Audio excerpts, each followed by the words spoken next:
Koinonia. Okay, good morning, everyone. Good morning. I call the meeting of February 11th, 2020 to order. And may I ask Member Sadia Covert to lead us in the Pledge of Allegiance, and please remain standing after the pledge for the invocation.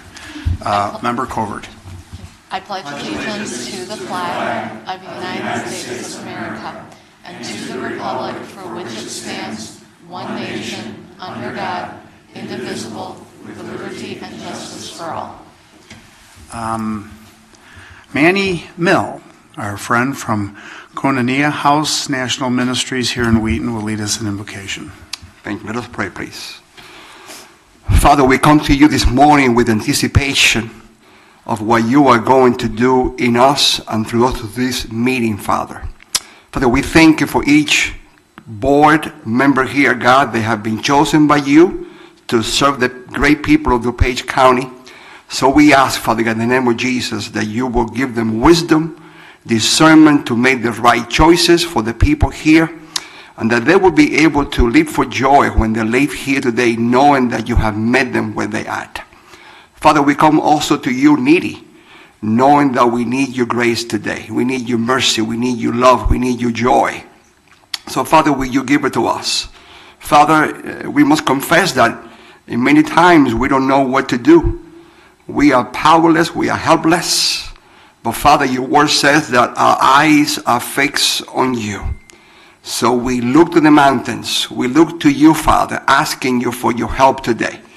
Give us humility, Father, to know that you are the only one that can give us what we need, Father. Through Jesus Christ, in the power of the Holy Spirit, we ask. In Jesus' name, amen. Thank you. Thank you.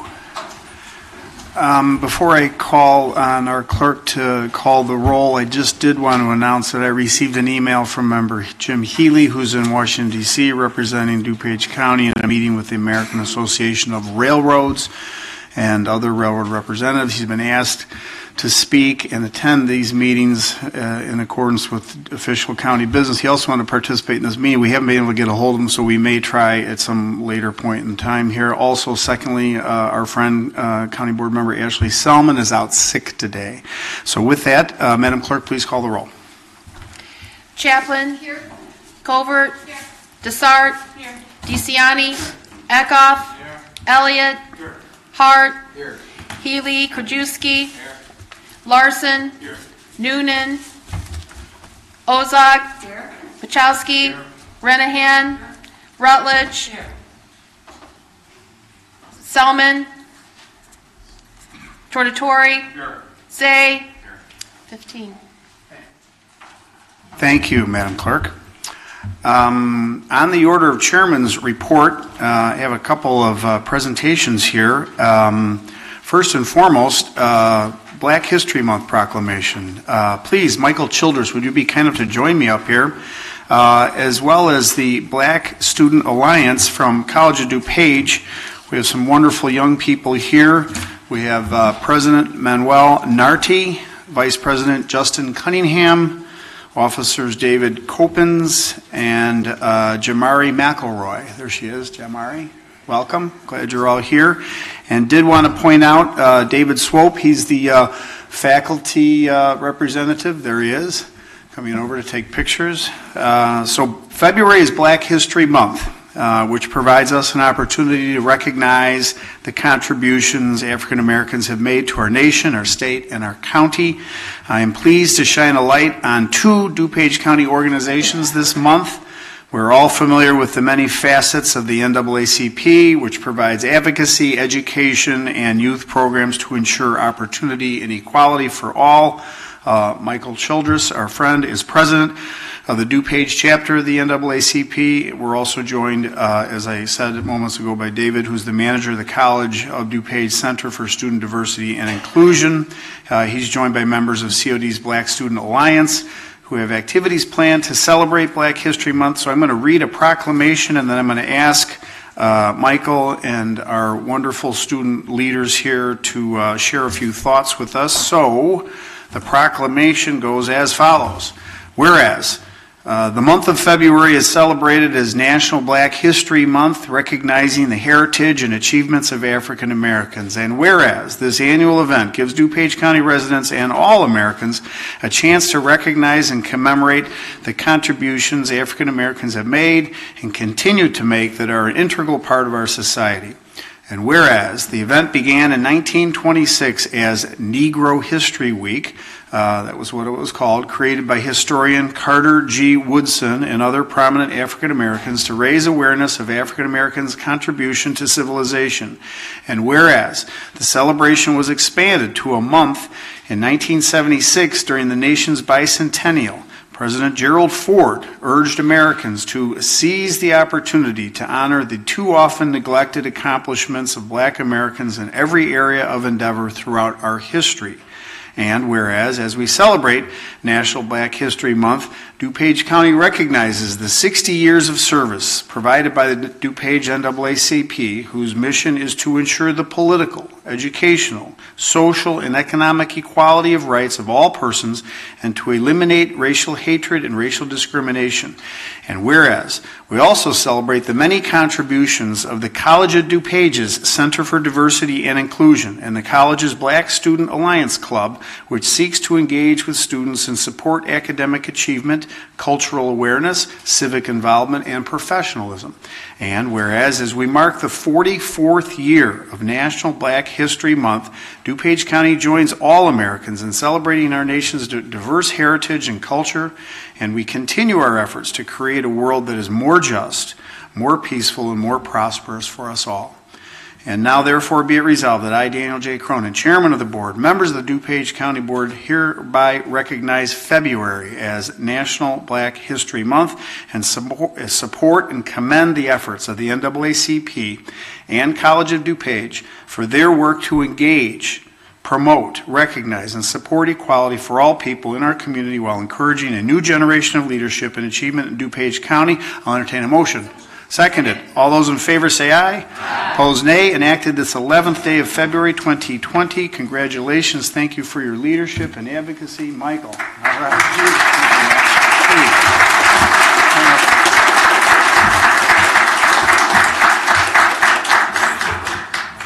I'll be brief. I really want to thank President Cronin and the county board for the proclamation. It's really humbling. A lot of times I get invited to a number of events, but I want to point out that our strength is in our membership. So if you would allow me to break protocol a little bit. Would all the members of the county board that are members of the NAACP, would you please come up too with us to take the picture, please? All right. Come on down.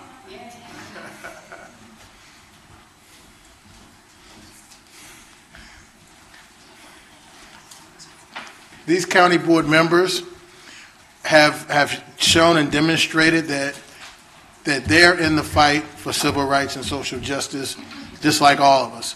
The NAACP stands for just that, social justice.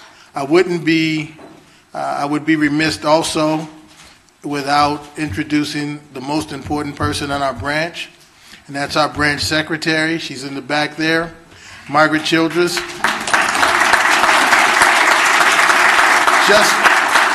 Just so you know the history of the branch secretary, Rosa Parks was the branch secretary in Birmingham. So that position is much more important than actually the president. I'll give you an example. I'm not even allowed, I can look at the membership list, but she keeps it. I cannot even walk away with it. And there's some reasons for that. The membership list historically has been kept in the branch secretary's hands because there has been many attempts to kill, assassinate members of the NAACP. So the only one that is really allowed to keep the membership list is the branch secretary. So I wanted to point that out. Again, I'm humbled. I'm excited.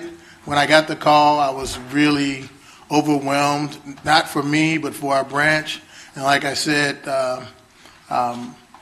I know a number of the members of the branch of the county board are members of the NAACP, and not just members on paper, but members, active members fighting with us. Liz helped us with our environmental. Greg sat on one of the panels at that event, and we're actually looking to partner with some of the health chair individuals in here, the chair of the health, can you stand or at least wave? Yep, we will be calling you guys too. We have a number of events that we're planning out in DuPage County, so more to come. Thanks a lot, and I'll go sit down before I start rambling.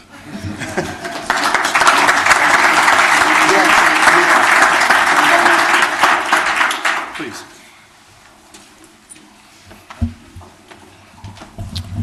Thank you for inviting us to today's special occasion. My name is Manuel Nardi, and I am the current president of the Black Student Alliance over at the College of DuPage. I'm joined by my great team, my vice president, Justin Cunningham, my senior officer, David Coppins, and our national treasurer, Jamari McElroy. We have great support. David Swope, Devin Chambers, and all the people over at the College of DuPage support us in what we're trying to do. And what exactly is that? For us, we emphasize unity. We emphasize the power to come together to be able to achieve greater. For us, Black History Month is a time to come together and appreciate how far we've come, but to also acknowledge that there's more work to be done. Through our own efforts, we try to create a greater impact in the community around us. We try to not only have a great foundation for African American students, but any kind of student that wants to be able to go out in their community and do greater things, make an impact, a positive impact that can not only change their lives, but the lives of the people around them. And the way we do that is by abiding by our four main tenets. Civic involvement, like I said, being involved with the community around us. Academic success, making sure that we're all at where we want to be and we're all heading in the right direction of where we aspire to be. Professionalism, days like this where we get to sit in front of all you beautiful people and come up and talk professionally. And cultural awareness, making sure that all branches of diversity are shown through our efforts. And another way we're doing that is by the events that we're hosting during Black History Month. And I'll give it off to my Vice President, Justin Cunningham, to tell you more about it.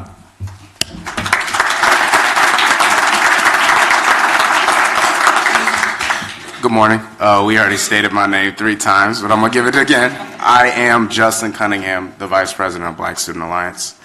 This is my second semester doing this, and it's been great working with Manuel, David, Jamari, and Swope.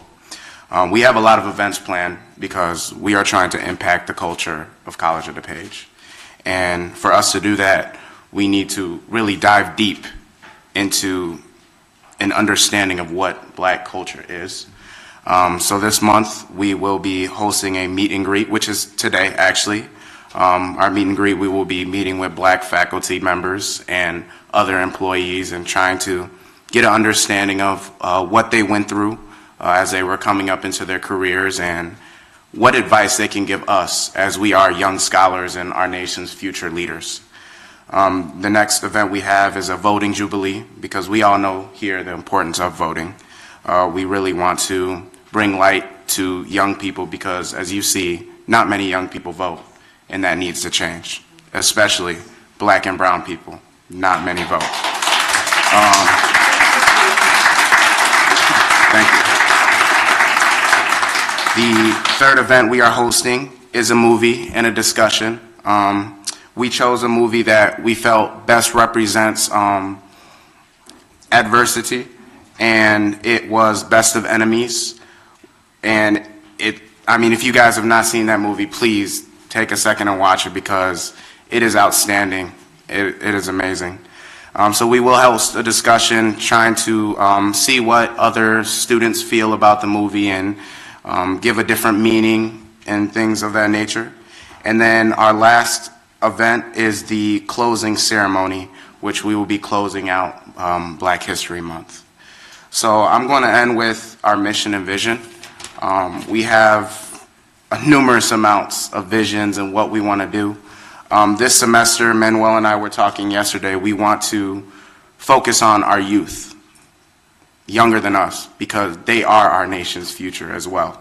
And we want to go out into schools and hopefully educate, not give all the terms, the big words like you guys talk, but just help them understand what diversity is. And that's very important now. So our mission is, the goal of the Black Student Alliance is to promote awareness of the many facets of the African American Black culture. Through meetings, events, and advocacy, the club will encourage academic success, civic involvement, personal and professional development for African American Black students and other students at COD. Through these actions, we will be able to not only change the status quo, but also come together to be a part of something bigger and better. Together, we will achieve greatness. Thank you.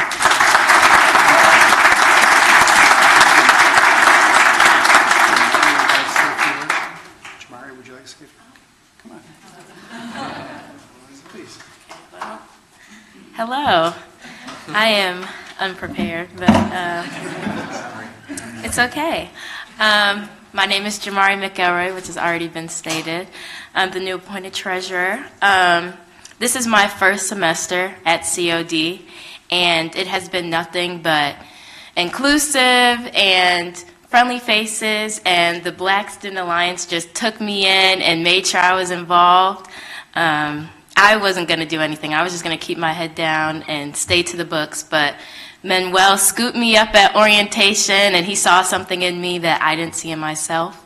And so now here I am today in front of all you guys, excited, working on so many projects with them, and it's really just opened up a new and better me. So I'm just thankful to be here today.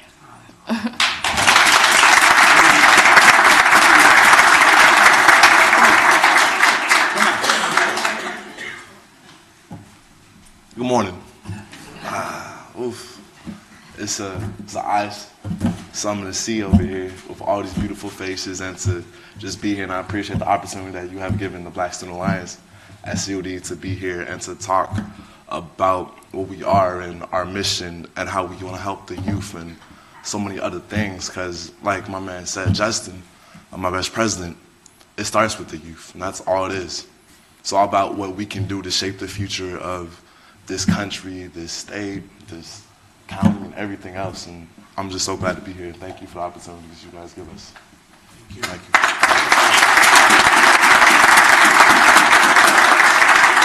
Well, thank you. Thank you, Michael. Thank you, Manuel, Justin, David, and Jamari. I think the future is bright. Wouldn't you agree? So thank you very much. Take a picture. Let's gather in for a picture. Come on, Liz. Yeah, over that way, somewhere. There's Evan. You have to get this thing out of the way.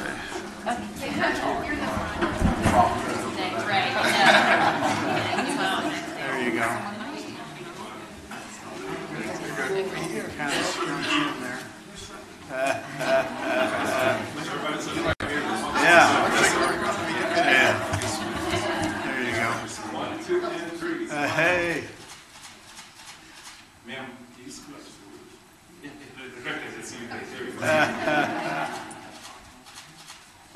Great, thank you.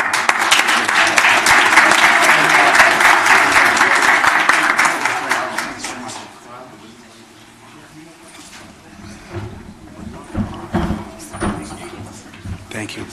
Awesome.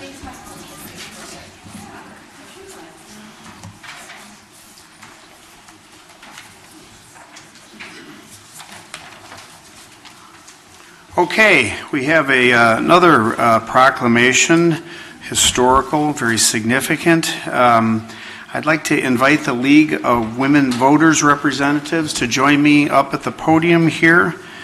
And as they make their way to the podium, please allow me to introduce the presidents of the DuPage Leagues of Women Voters. Come on down. There they are. Hi, how are you? Hi, Jan, how you doing? So we have the presidents. There they are. Some are wearing sashes. That's nice. That's very nice. So we're here to celebrate the national organization's 100th anniversary, which takes place on February 14th. Yes? Excuse me, Mr. Chairman. As a member of the Glen Ellen League of Women Voters... Oh, please. Come on. Absolutely. Anybody else who's a member of the league? Ladies, would you? Ladies in white. All of the ladies. Pete, would you like to join us? Come on. Don't be bashful. This is a new era. You can be whatever you want to be. And you are welcome to join as well. Yes. 1974. Yes. So in any event, we're joined by Mary Hobein from the Downers Grove, Woodridge, and Lisle chapter, Jan Dorner from the Elmhurst chapter and a member of my parish, Erica Nelson from the Glen Ellen chapter, there she is, Becky Simon from Naperville is here, there she is, Roberta Borino representing Roselle Bloomingdale chapter, there she is, hi Roberta, and Mary Twarek Tupper from Wheaton, there she is. So, and finally our own League of Women Voters Observer, Jan Kay. There she is, Jan. We see her regularly here at the board meetings. Thank you all for your dedication. Really appreciate it, all the good work you do. So please allow me to read the proclamation, and then I'm going to ask the leaders here to say a few words, please. Whereas on February 14, 1920, the League of Women Voters League was formed at the Congress Hotel in Chicago, Illinois. And whereas the League was formed 6 months prior to, but in anticipation of, the ratification of the 19th Amendment on August 18, 1920, giving women the right to vote in the United States. And whereas the League was a political experiment designed to help 20 million women carry out their new responsibilities as voters by educating them about public policy issues. And whereas today the League is composed of members in over 700 local, county, and state leagues in all 50 states, plus the District of Columbia, the Virgin Islands, and Hong Kong. And whereas the League of Women Voters of Illinois was incorporated on March 22nd, 1920, and is composed of over 40 local leagues with almost 4,000 members. And whereas among those local leagues in Illinois are the DuPage County leagues, including the Aurora area, Downers Grove, Woodridge and Lisle, Elmhurst, Glen Ellen, Naperville, Roselle, Bloomingdale, and Wheaton.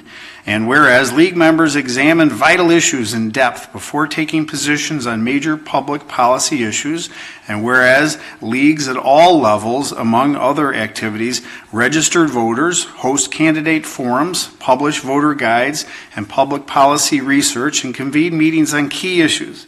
And whereas the League is a civic organization that has fought since 1920 to improve government and engage everyone in the decisions that impact their lives.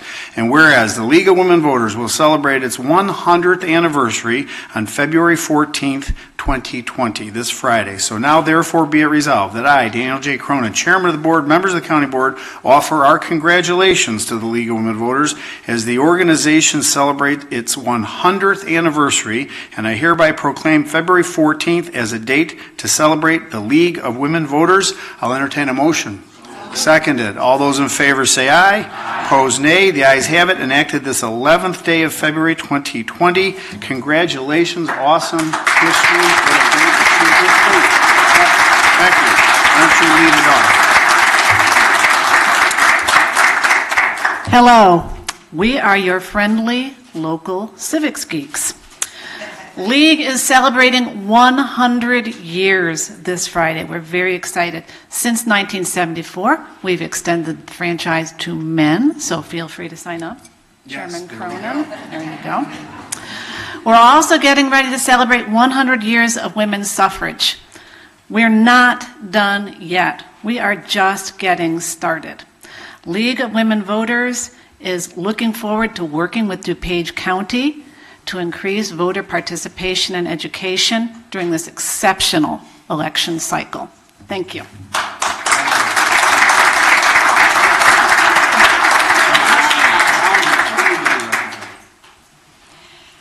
Thank you. I'm sure most of you have seen us and participated in our candidate forums, and even if you're late in RSVPing, you can come and sit in and observe the candidate forums. So I hope that you will continue to participate in our forums and make democracy work.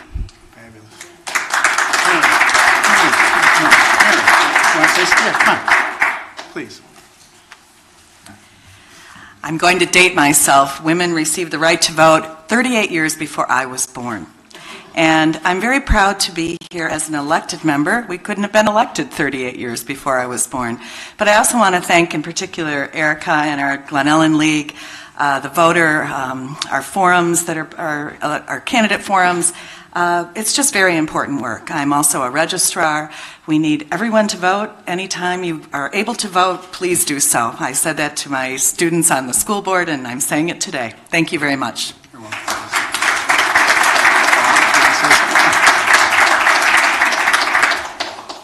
I just wanted to say congratulations. I've been going to League of Women Voters meetings since I was a very little girl. Why, you ask? Because my dad worked for the same company from the time he graduated from college until he retired at the end of his career. And every time he was promoted, we had to move to a different city. And my mom, would pack up and set up the household at each city, but she had 3 little kids to take care of, and her only adult outlet was going to the League of Women Voters meetings in each and every city where we had to move. So I thank you for helping out my mom, and I thank you for helping out Democracy for America. Thank you.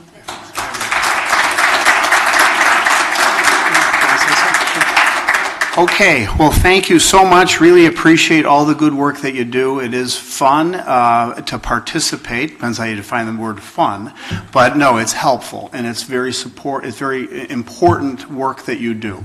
And I want to commend you for it, because all my life I participated in League of Women Voters debates, and frankly, they're about the only debates that anybody hosts these days. And so I think it's a very valuable exercise. I think you provide a very valuable service to the community to help people try to learn more about candidates, and it is fun. And so I appreciate all the good work you do. Thank you. Congratulations on 100 years. Thank you.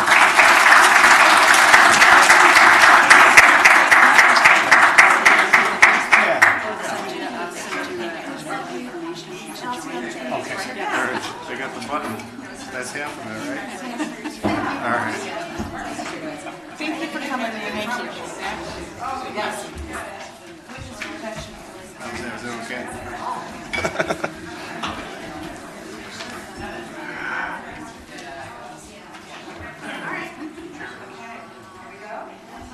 Oh.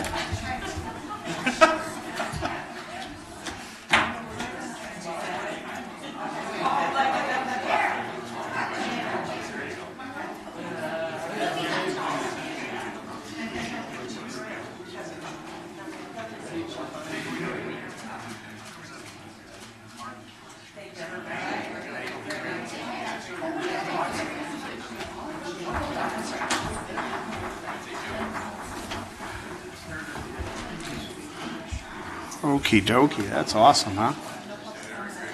Not yet, you never know. So that was awesome. So I just have a couple of quick remarks, and then we'll dive into our agenda. I'm pleased to share some positive news from our Community Services Department. We always like positive news. Director Mary Keating shared the results from the department's 2019 Client Satisfaction Survey, and 94.5% of clients said they were satisfied with their experience with the county. That's pretty darn good. In fact, only 8 people of the nearly 1,000 surveyed said they were not satisfied. So when you consider that all of the clients of the Community Service Department are residents experiencing some type of hardship, some stress, obvious serious stress in their lives, having such a high level of satisfaction, I think really speaks volumes about the level of caring customer service provided by our community services staff. So I want to commend Mary and all the folks down in community services. They do a marvelous job. It's a big part of our mission, of course. Board members are invited to share some warm wishes and deliver Valentine greeting cards at the DuPage Care Center this Friday. I thought we could exchange them among ourselves here, but the staff said, no, we better not do that.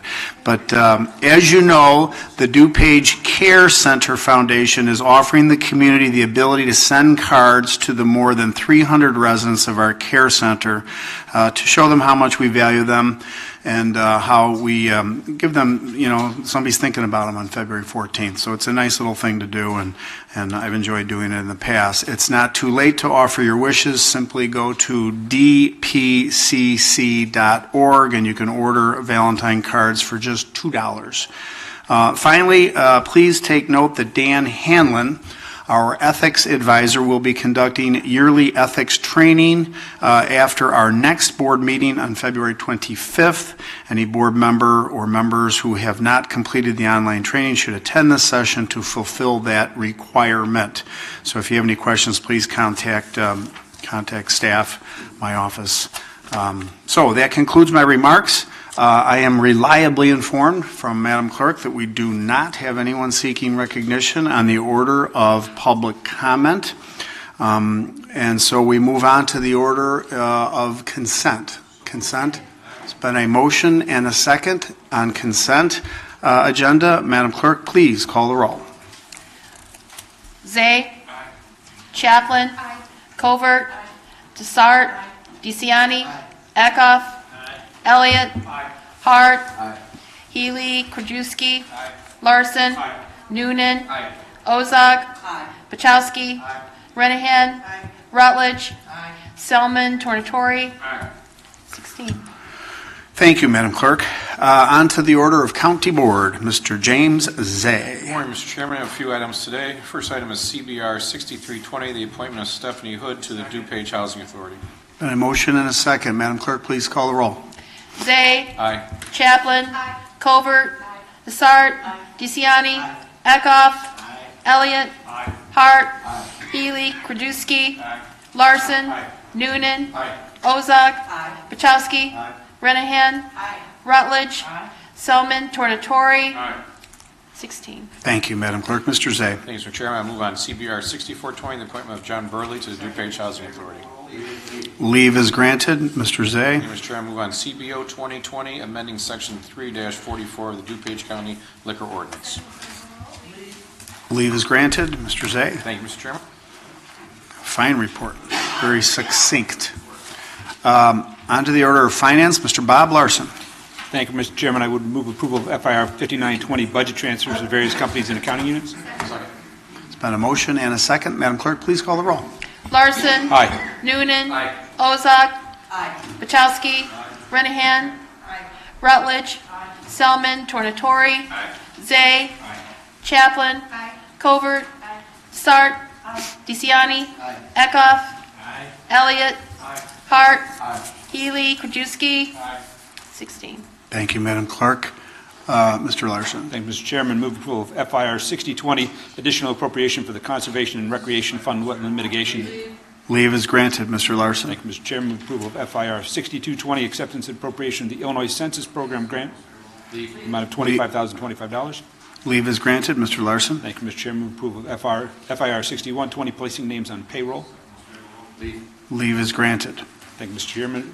Move approval of FIP 5420, recommendation for the approval of a contract for DuPage County Clerk to Elections Operating LLC. Leave is granted. Thank Mr. you, Larson. Mr. Chairman. And finally, move approval of FIP 5520, recommendation for approval of a contract to Casco International, DBA Short Company, CA Short Company, to provide employee service awards. Leave is granted.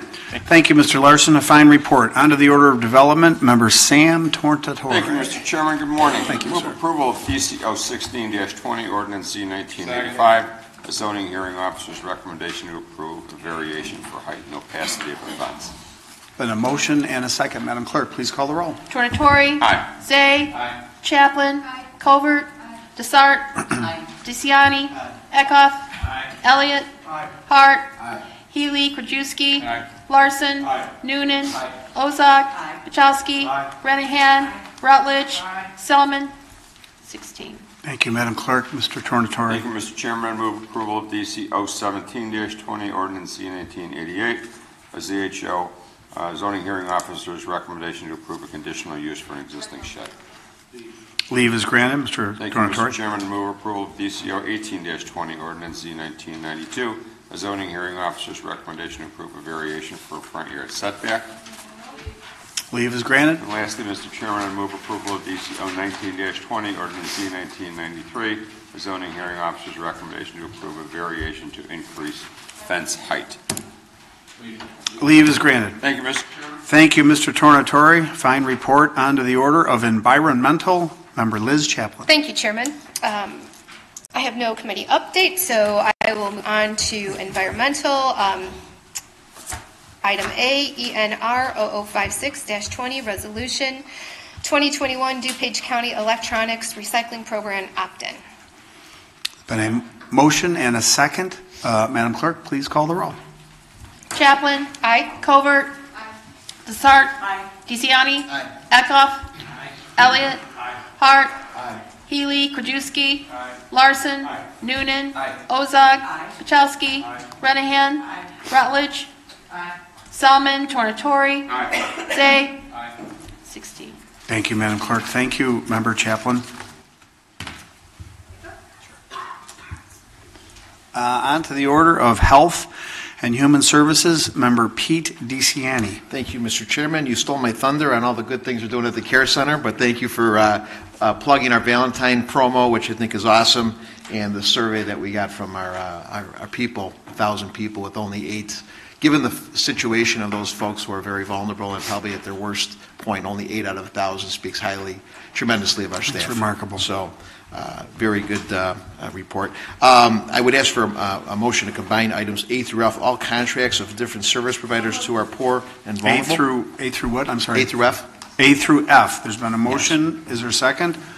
Seconded. All those in favor say aye. Opposed, nay. The ayes have it. Please proceed. Thank you, Mr. Chairman. I move on item HHSP 004520, contract purchase order to 360 Youth Services for coach preparedness, transportation, and GED coaching, the amount of $48,749. I move on HHSP 4620 to Family Shelter Services in the amount of $85,000 for victims of domestic violence. I move on item HHSP 4720 to Catholic Charities in the amount of $60,000 to assist 80 homeless residents in temporary housing and case management, and also for our back-to-school fair for all community services grant funded. I move on item HHSP 4820 to Home DuPage for financial counseling and workshops in the amount of $43,885. I move on item HHSP 4920 to Outreach Community Services for case management and counseling, job skill training and experience, work readiness, and GD assistance in the amount of $85,000. And lastly, I move on HHSP 5020 to Midwest Shelter for homeless veterans for temporary shelter, transition housing, and life skills for homeless veterans in DuPage County in the amount of $25,000. Been a motion and a second. Madam Clerk, please call the roll. DeCiani. Aye. Eckhoff. Elliott. Hart. Healy. Krajewski. Larson. Noonan. Ozog. Pachowski. Renahan. Rutledge. Selman. Tornatore. Zay. Chaplin. Covert. Desart. 15. Thank you, Madam Clerk. Mr. DeCiani. Lastly, I move to combine items G through K, all items of travel. Been a motion and a second. All those in favor say aye. Opposed, nay. The ayes have it. The items are combined. Please proceed. Mr. Chairman, I move on item G, which is a travel on the amount of $570 for CSBG for our LIHE programs to Springfield. I move on item H, which is an item of travel for community services senior case manager to travel for our level 2 Omnitsen training in Normal, Illinois, in the amount of $335. I move on to item I, which is overnight travel for our senior case manager for a level 2 Omnitsen training in Normal in the amount of $335. And item J, authorization to travel for our annual IACCA conference in Springfield, the amount of $970. And lastly, item K, overnight travel for our National Association of County Community and Economic Development home rental compliance in the amount of $2,542. It's going to Washington, D.C. All grant funded. Thank you. Leave is granted. Thank you, Mr. DeCiani. On to the order of stormwater, Member Jim Zay. Good morning again, Mr. Chairman. Move on SMR 3320, approval of agreement for Winfield Creek removal between St. Francis High School and the County of DuPage. Second. And a motion and a second. Madam Clerk, please call the roll. Zay. Aye. Chaplin. Covert. Desart. DeCiani. Eckhoff. Elliott. Hart. Healy. Krajewski. Larson. Noonan. Ozog. Bachowski. Renahan. Rutledge. Selman. Tornatori. 15. Thank you, Madam Clerk. Mr. Zay. Thank you, Mr. Chairman. Move on SMR 5720, authorization of an amendment to intergovernmental agreement, removal of certain radioactive waste originating rare earths facility, West Chicago. Well, you want to add Don Pachowski. So, Madam Clerk, there's been a motion and a second. Madam Clerk, please call the roll. Zay. Aye. Chaplin. Covert. Desart. DeCiani. Eckhoff. Elliott. Hart. Healy. Krajewski. Larson. Noonan. Ozog. Bachowski. Renahan. Rutledge. Selman. Tornatori. 16. Thank you, Madam Clerk. Mr. Zay. Thank you, Mr. Chairman. Move on SMP 5120, agreement between DuPage County and Christopher Burke Engineering, professional engineering services amount $95,000. There's been a request for roll call. There's been a motion and a second. Madam Clerk, please call the roll. Zay. Aye. Chaplin. Covert. Desart. Nay. DeCiani. Eckhoff. Elliott. Hart. Healy. Krajewski. Larson. Noonan. Ozog. Bachowski. Renahan. Rutledge. Selman. Tornatori. The resolution is adopted. Thank you, Madam Clerk. Thank you, Mr. Zay. On to the order of technology, Member Greg Hart. Thank you, Mr. Chairman. I move on item ATECO 004-20 amendment to contract purchase order 4150-001-SERV issued to Carasoft Technology Corporation. A motion and a second. Madam Clerk, please call the roll. Hart. Aye. Healy. Krajewski. Larson. Noonan. Ozog. Bachowski. Renahan. Rutledge. Selman. Tornatori. Zay. Chaplin. Covert. Desart. DeCiani. Eckhoff. Elliott. 16. Thank you, Madam Clerk. Mr. Hart. Thank you, Mr. Chairman. I move on TEP 52-20 recommendation for the approval of a contract to Sargent Laboratories. Been a motion and a second. Request for leave. Leave is granted. Mr. Hart. Thank you, Mr. Chairman. I move on TEP 53-20 recommendation for the approval of a contract to Environmental Systems Research Institute, Inc. Leave is granted. Thank you, Mr. Chairman. Thank you, Mr. Hart. That concludes our committee reports. We're just moving right along. We are to the next item of business entitled Old Business. Old Business. Member Dawn Desart. Thank you, Chairman. Yeah, I understand that in technology you guys talked about this A, and we kind of moved right by it into the vote. Well, could you explain to me what you talked about in A? Why did we switch to Granicus? And then just tell me about the process. I just want to educate myself. Thank you. Yeah, thanks, Dawn. And I'll invite Don to come up as well. But I'll start by saying we all remember that we were trying to get closed captioning into the boardroom. Since very few other governments do it, a solution isn't as refined as it probably should be out in the marketplace. So the one that we selected ended up not working and being as compatible with our system as was expected. But I'll let Don take it from there and explain the details. In a nutshell, the two companies involved actually, Granicus owns IQM2, so they're both under one ownership. We owned an older product, the IQM2 product, attempted to upgrade it for closed captioning, didn't work. We got a full refund and ended up $7,000 to the good on the deal. So we're okay on the money. It's just that they're two different companies. It's a revenue that comes in a different way that the accounting works on it. And also I do want to point out, we are closed captioning the county board meetings since 2 meetings ago and using our YouTube channel for it. So we're doing that with the free YouTube product, which has been better than we thought it would be.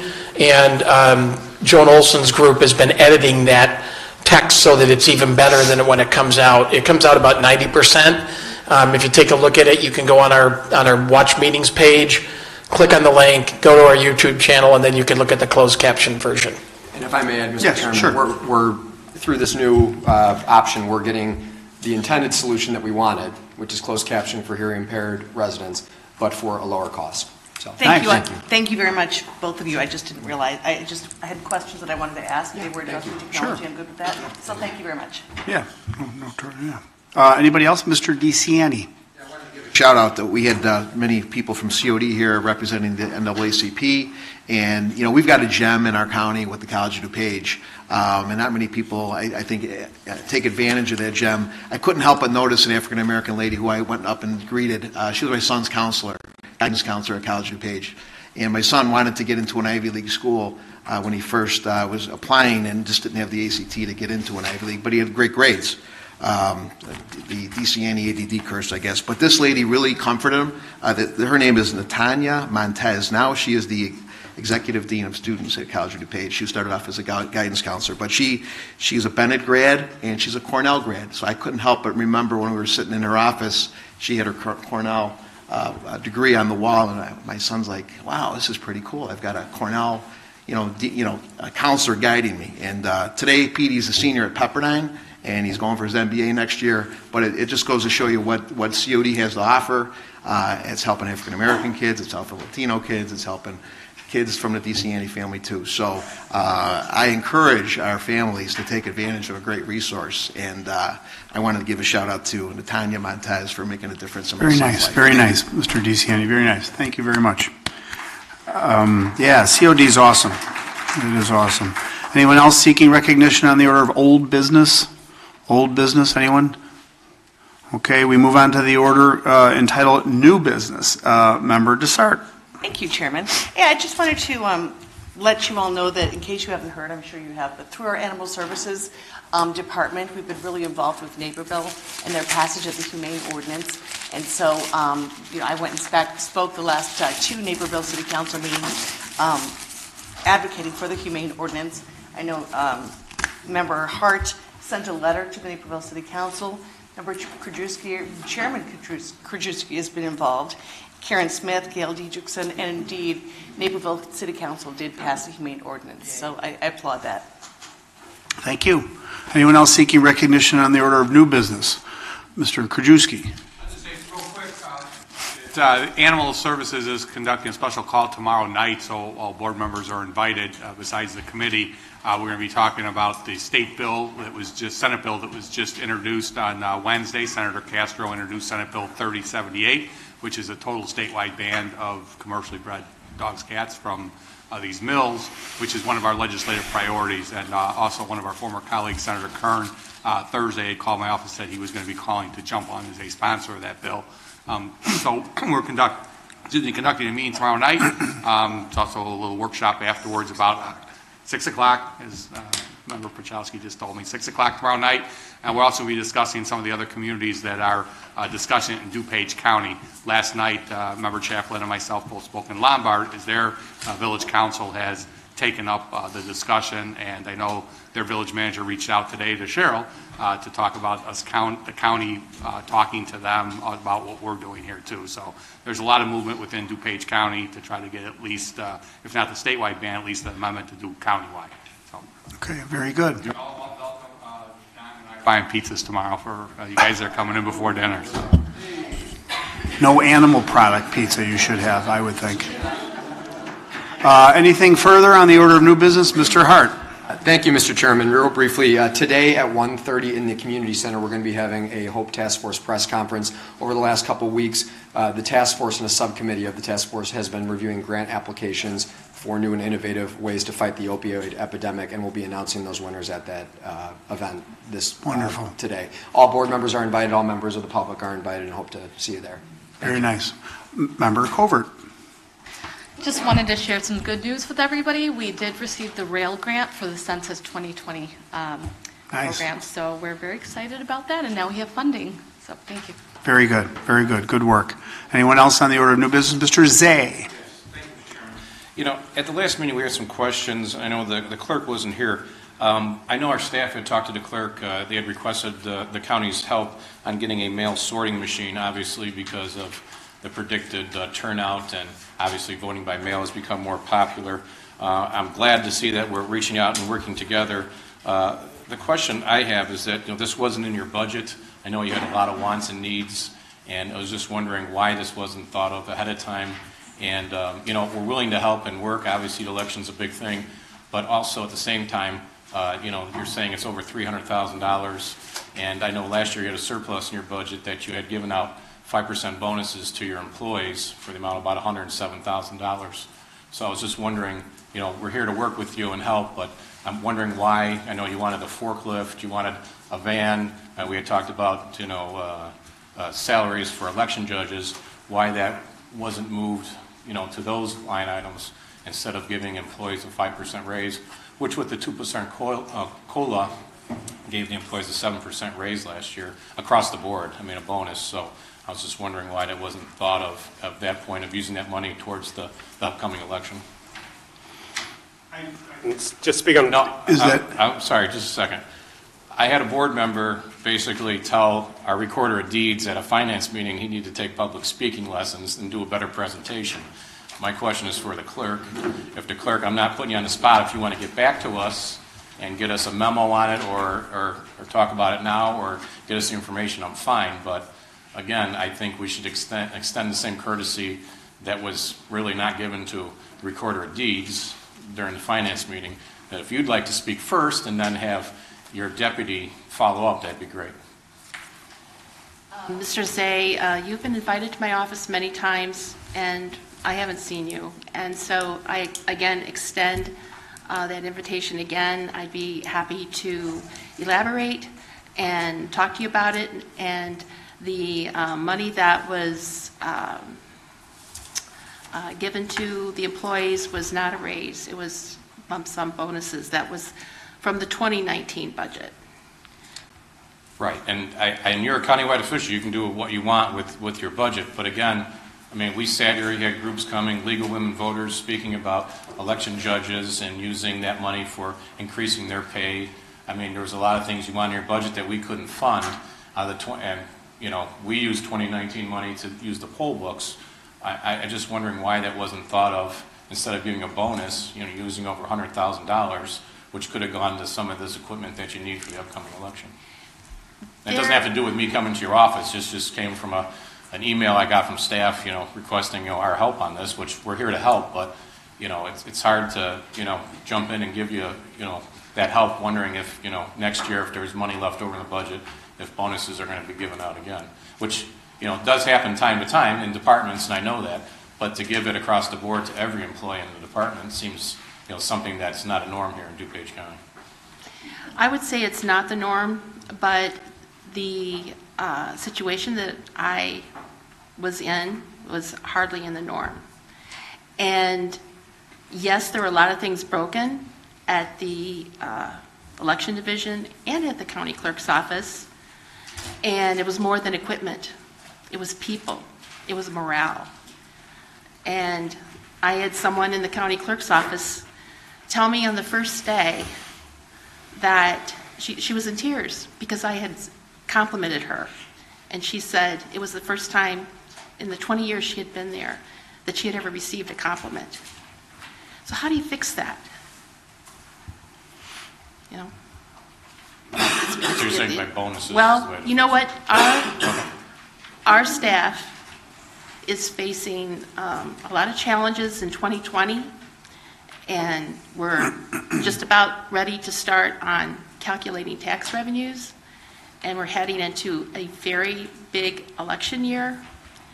And I appreciate the support that the county has given our department. A lot of departments are helping us and supporting our staff. And I think we need to have nothing but positive feelings toward our staff right now. Okay, I appreciate that, and I try to work with my staff, but I've given up over $700,000 to prevent flooding in the county of DuPage over the last 2 years, and when we set priorities, morale's great, but also we have to think about the taxpayers that we represent. So again, you're countywide, you can do what you want, and I appreciate that, but I would hope in the future we would look to the needs of the departments before. Well, 'cause turnover- I think we do turnover try to is give a a concern. good COLA package here. I know there are bonuses, but we also try to give, you know, a good package to our employees too, which then, if you do it, then that opens up then a kind of a gap or a void then with every other department and every other countywide elected official here at the county. We told our employees that it was a one-time thing. Thank you. Further discussion on the order of new business, Mr. Larson seeking recognition. Thank you, Mr. Chairman. Just 2 points in follow-up on that. One, this is part of the reason why some of us expressed concern about an understanding that with the election and other issues in transition, that the clerk's office taking on those responsibilities would create some strains. But that's also why we expressed concern about saying that some people wanted to accelerate the process of also then merging with the recorder's office at the same time all of this is going on, and I can't imagine the strain that would create in addition to everything else. The other point I would make, and this is an ongoing discussion we've had at finance and other places, and I agree with you that I have always encouraged our board members who have questions to reach out to staff and do that, but by the same token, I've also taken other members to task and even our elected officials to task when they say, let's work this out behind closed doors, because we are a public body. And we are here representing the taxpayers, and the taxpayers have a right to hear what the discussion is that leads to an expenditure of over $100,000 that wasn't originally in the budget. So I think it is fair to ask those questions and put it on the public record so that the public can be aware of where that expenditure came from. It was in the budget. Okay. The bonus? For 2019, there was a certain amount of money set aside for staff, and we still came in under budget. Okay, but the specifics of the bonuses was not part of any budget presentation that I ever saw. Well, I wasn't here in 2018 when that 2019 budget was put together. But again, you are welcome to my office too. I haven't seen you. I've extended the invitation to all of you repeatedly to come to my office, talk to me, and take a tour of the facilities. And I've seen so far 7 of you. And I haven't seen you yet, so you're welcome to come. I'm happy to talk about different things. As I said, this is also a public body where public discussions of expenditures take place. And some of these discussions are perfectly appropriate here when the public has a right to know what the expenditures are and what the justifications for those expenditures are. So even if we had that discussion privately, ultimately, we answer to the taxpayers. And at a time where we had a very difficult budget last year and you had requested actually multiple millions of dollars for new election judges, and we weren't able to fully fund that, to find that some of the money that we did give, or that additional money that was available, wasn't used for more election judges but for bonuses, was a topic of concern that we wanted to have addressed. You've explained the reasoning for that, and I appreciate you providing that reasoning, but I think that's an appropriate discussion here in front of the board.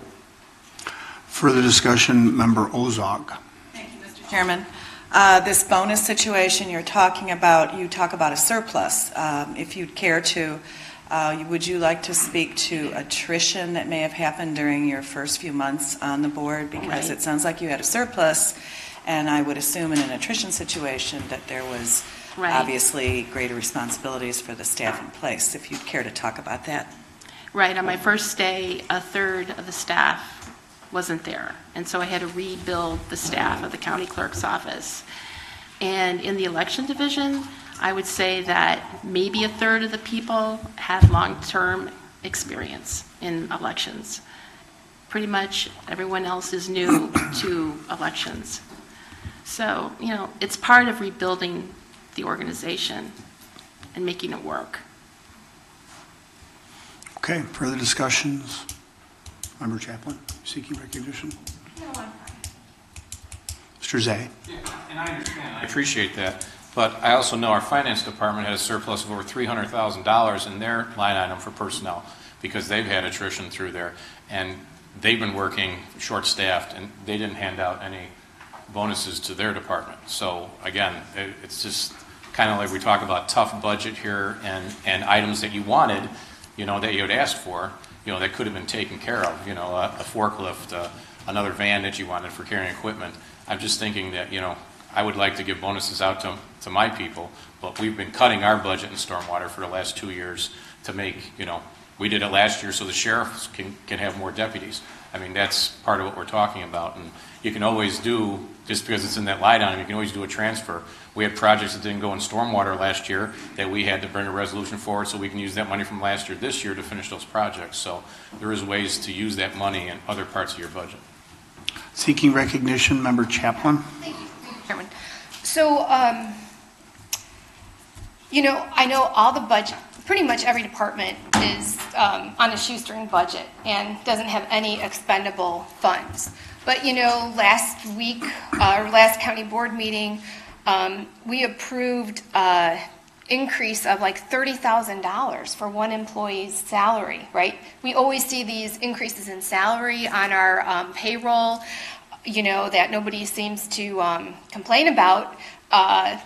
And it's a lot of money. Last year, we gave 3 employees $180,000, I believe, split it up among, and we're short too in the county chairman's office. So I'd also like maybe Human Resources can help this out. I would like staff to provide us with all financial reviews and how many came from each department, and over the last 2 years, and how many raises were given for each department if we want to go down this. I like that, and I like it distributed to all the board members. So, thank you. I suggest that you put your request in writing so we know specifically what it is you're talking about. And they're immersed in a lot of contract negotiations right now, so be mindful of what you're asking them to do. Sure, yeah, just of financial reviews and any raises that were given out department-wide for the last 2 years. So, this was a line item from what I understand in the salary or the employee budget line for payment for employees.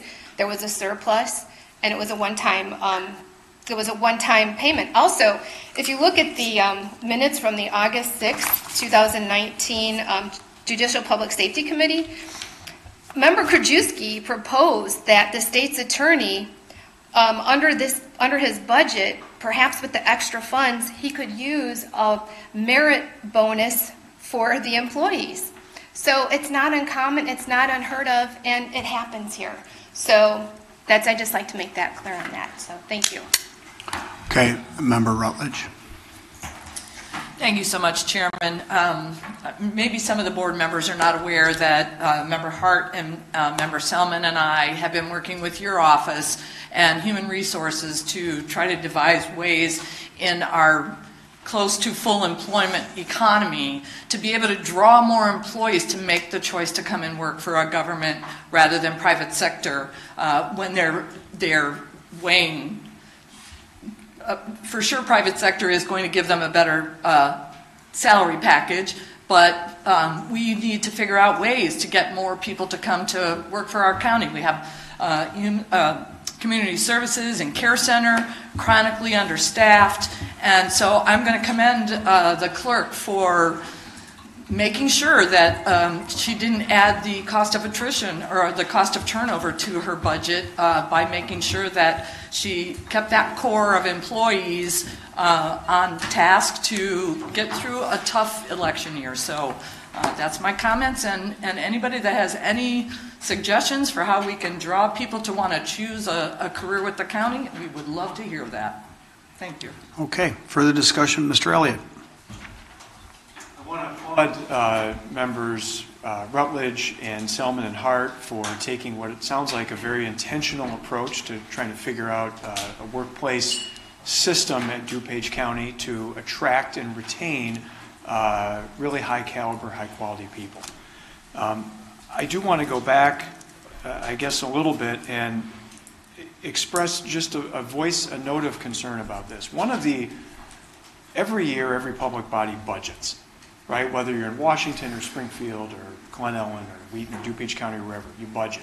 And one of the concerns that we always have is at the end of the year that a department is going to feel the need to spend everything that's in their budget, right? Or they might not get the same amount of money next year.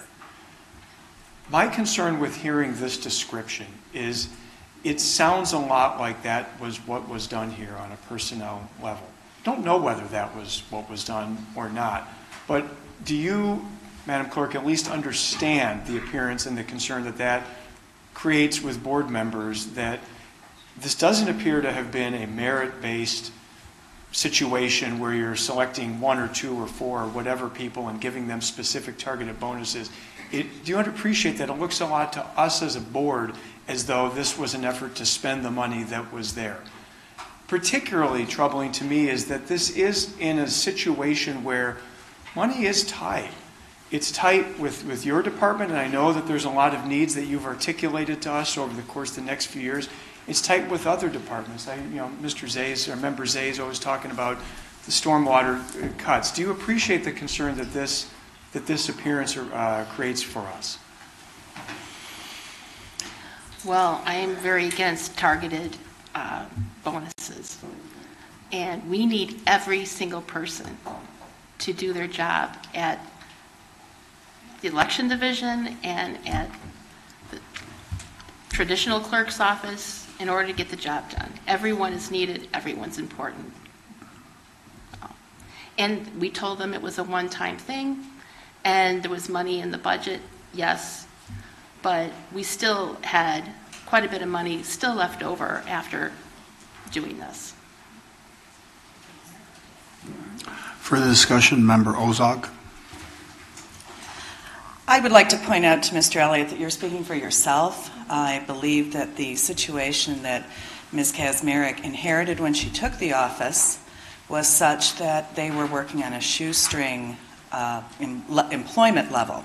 And considering what's been asked of Ms. Kazmarek in the past year, I think that a one-time bonus across the board is about the most equitable way you could reward employees who have worked exceptionally hard and have worked hard to, frankly, keep that boat afloat, because an awful lot is asked of that office, and when you hear a third of the employees are not there when she takes office, I think you have a very extraordinary situation. And I think merit bonuses in this case would have been most unfair. And finally, as a former public employee, I worked for Metra and the CTA many years ago, there is not great compensation in these jobs, and people generally are doing them, especially in a professional level.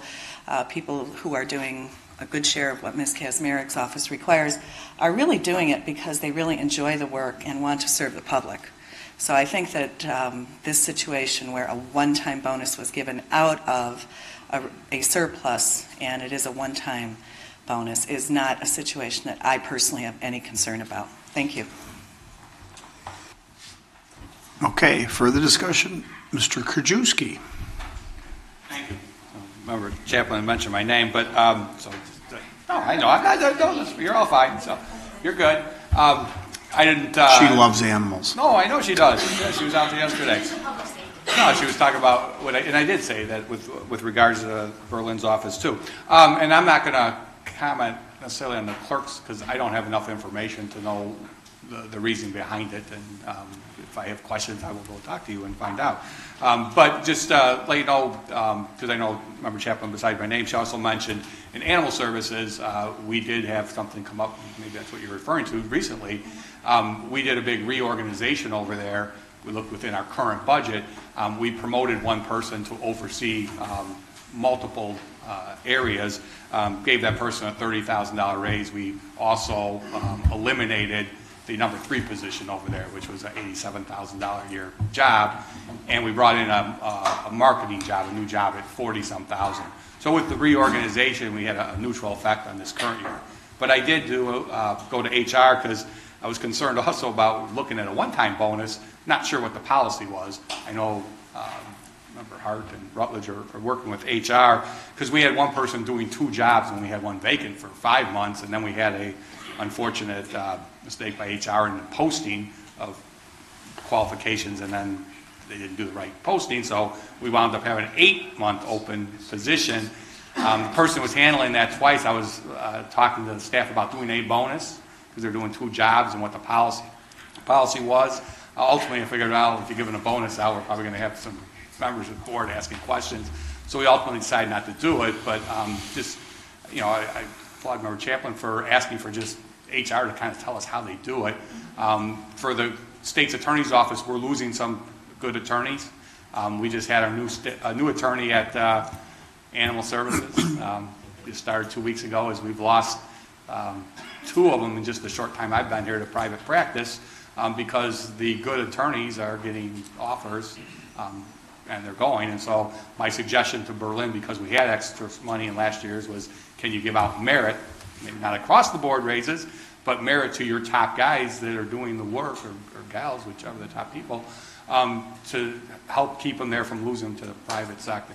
Because you're bringing somebody in, especially in the state's attorney's office, when you're bringing people in, you got to have some experience there. So I don't know if you ever did it, but I suggested it because if you looked at his budget over the years, he had continually come in not asking for raises and done it within his budget. So, again, I'm not going to comment on the clerk because I don't know the specifics behind yours. I don't have the details. So if I do have questions and look at it, I will come see you.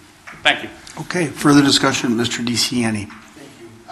These are always sensitive issues, but I know we cut $500,000 out of HHS last year out of our budget going into this year to accommodate the clerk, and I think we all said, hey, if we can make it work, we're going to try to do that.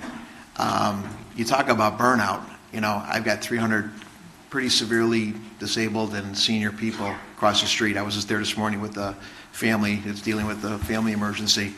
So we took that $500,000 haircut to accommodate your budget, your requests for equipment, et cetera. Every single area I think is challenged with people, and to value one over the other is difficult, especially when we've got nurses and CNAs and LPNs that are dealing with some pretty tough stuff. No offense, but a little bit tougher than maybe some of the clerks are dealing with on a day-to-day basis. So I just we got to be team players. I value what you do. We just have to, I think, look at this across the board. But when we give $500,000 out of our budget, I think we need to value and trust that you're going to do the right thing. And if you see a piece of equipment that you need and you have a surplus, maybe you hold off on that money to buy that piece of equipment. So again, I'm all about playing nice in the sandbox, but we made a big sacrifice out of HHS to help you. So with that, we trust that you're going to do the right thing. I'm not criticizing. I'm just saying across the board we have needs. So, and I'd love to be able to pay our nurses and CNAs a little more money and give them a bonus too. But right now, we couldn't do that this year because we're again working as a team. So with that, I just want to share with you my concerns too. Member Dessart. Thank you, Chairman. It does seem like across the board we have difficulty in attracting and keeping good people. And I know this board likes to conduct surveys, and I'm wondering if HR needs to do a survey of the fair market value of different salaries. Because I see like a nurse being hired at $36,000 and then a groundskeeper being hired at $36,000. And I just wonder if we need to, as a board, look into doing a survey or hiring a survey company to figure out if we're paying people adequate, the fair market value of salaries across the board to, again, hire good people and then retain those good people. Yeah, I encourage you to maybe sit down with Margaret. She's very knowledgeable about this, salary levels, market demands. I know that Sheila and Ashley and Greg are engaged in a process. It's worth looking at, yeah, and your question is a good one. I think we're blessed with some really talented people leading up our HR, but there are challenges out there, no doubt about it. And so we are trying to pull together a policy and a practice to achieve all the goals that we all seem to share here today. So, any further discussion? If I could pick up on what Member Dessart just said, because I kind of went through this, and I with Animal Services, and I would suggest if they're a committee right now to look at this, and I would encourage everybody to get the list of all of our jobs in this county, and they got the mid and the max ranges. And what the job levels are, 301, 312, et cetera, and look at those. And I had several discussions with HR trying to understand. I was looking at something for Animal Services, but it morphed into when I saw that other jobs. And I'm looking at the maximum for The Public Works Director, and I'm looking at the range, and the Public Works Director, the maximum salary is $279,000. And I'm like, well, that seems really ridiculous. I mean, that's a lot of money. And here we got a really good one here and stuff. And they said how great Nick is, and he's at, it's public record, but it was at like 179. I'm like, there's no way in heck he's ever going to get up there. I go, well, that thing needs to be moved way down. Now we have certain jobs where it's maxed out, and you just get one-time bonuses because your salary, if it's you're over the max, you get instead of a compounding. And I looked specifically at one that was maxed out. I'm like, well, there's somewhere else in the county that's higher that maybe that one shouldn't be, and they should be getting the 2% COLAs without the maxed out. So it seems like I'm not sure that how often they have looked at that. Mayor DeCiani probably did that when they were in Elmhurst. We did it in Downers Grove. We were constantly looking at those. But some of those just seemed out of whack, whether it's the starting salary or it's the maximum salary. And even the classifications, because duties are different. Maybe the classifications, they try to lump everybody into an administrative admin as a 3 whatever, 12, but maybe there should be different classifications. So if we have a couple of members here that are looking at that, I think that would be a good thing to look at, to where these minimums are, maximums, and even job descriptions. I remember Desart wasn't on animal services a couple years ago, but we did have that issue, and we did do a salary survey for all the jobs, found that some were right and some weren't. But we did the surrounding communities, and then we also had to lay it out with their jobs, because it found out in other counties, and you may have this in your clerk's office, your guys do more work than the same name of a job in another county. So we had to go through what the jobs descriptions and what they were actually doing, because some were called the same in other communities, but actually did more work. It seems like they always do more work here in DuPage. But I think that probably needs to be looked at, because I had a lot of questions after I saw that when I was just looking at animal services, but some of those mids, max, and even numbers were. Thank you. Chairman, I would like to call up Margaret. Really? Okay. Margaret, come on down. Yeah.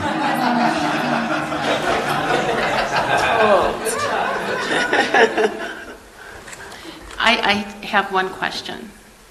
Oh. I have one question. Yes, ma'am. So we gave you financial reviews for the bonuses. Yes. Would you please tell me the financial reviews that we submitted, how many financial reviews did HR do total last year for 2019? And then what does ours represent? I don't have the exact list in front of me, but I think we did about probably 92 last year, countywide. And I think the clerk may have maybe financial reviews in terms of someone getting, well, it's just once for what we would call a bonus, and then a couple of headcount changes, but maybe 2 or 3. Adam could probably tell you about it. I don't have my list in front of you, but just one lump sum bonus. 1 out of 92? Yes, ma'am. Okay.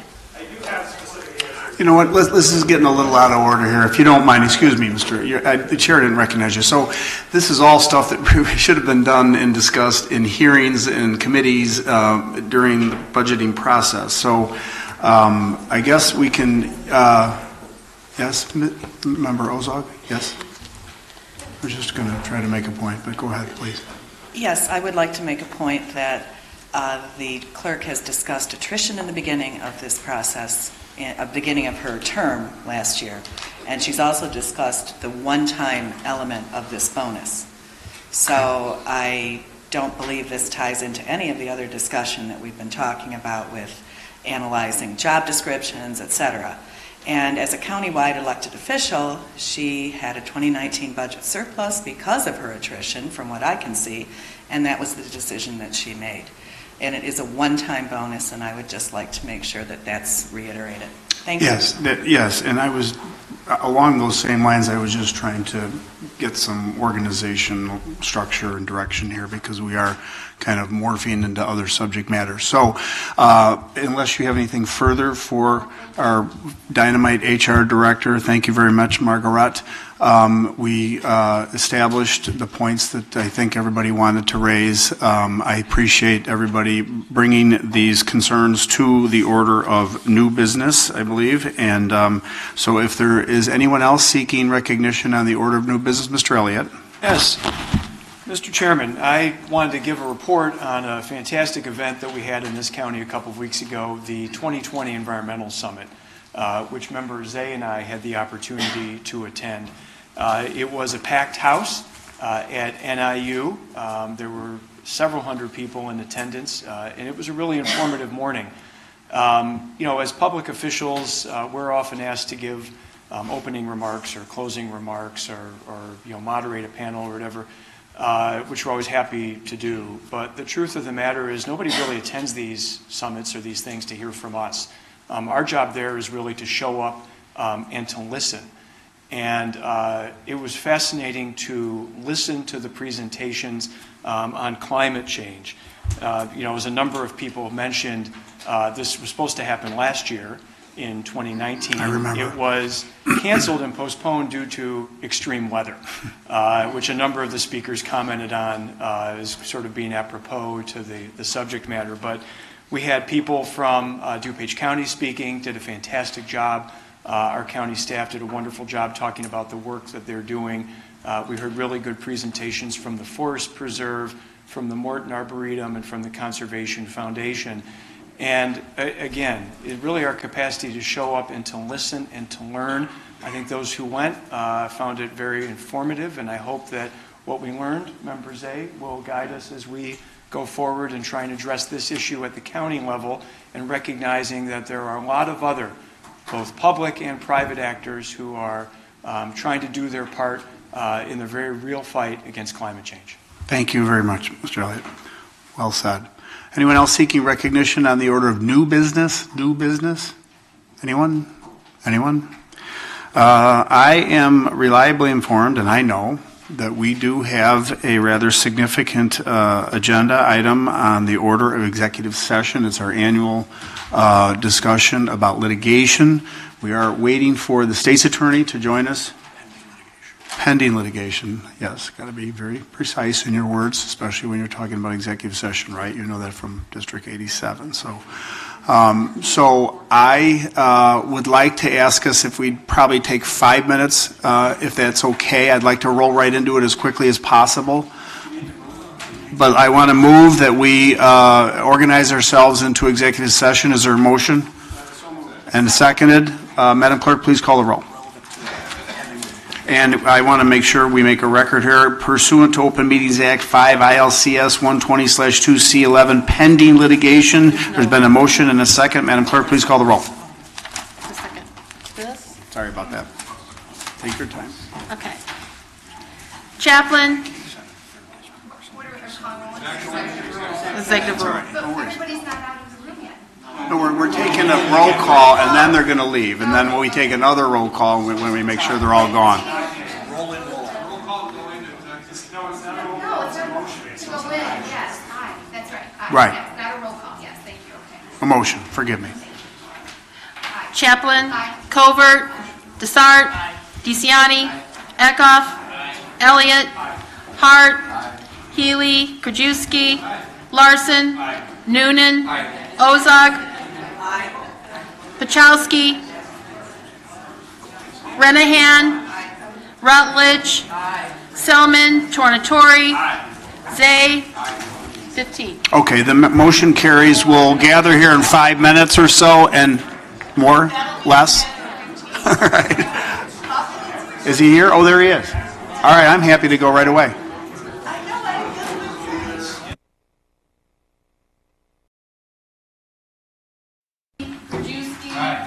Larson. Noonan. Ozog. Pachowski. Renahan. Rutledge. Selman. Tornatori. Zay.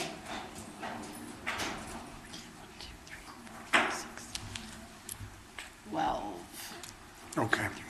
As long as we have a majority. Okay, so we have arisen out of the executive session, and so I will go to our adjournment motion. There's been a motion and a second. All those in favor say aye. Opposed, nay. The ayes have it. This meeting has been adjourned to Tuesday, February 25th at 10 a.m.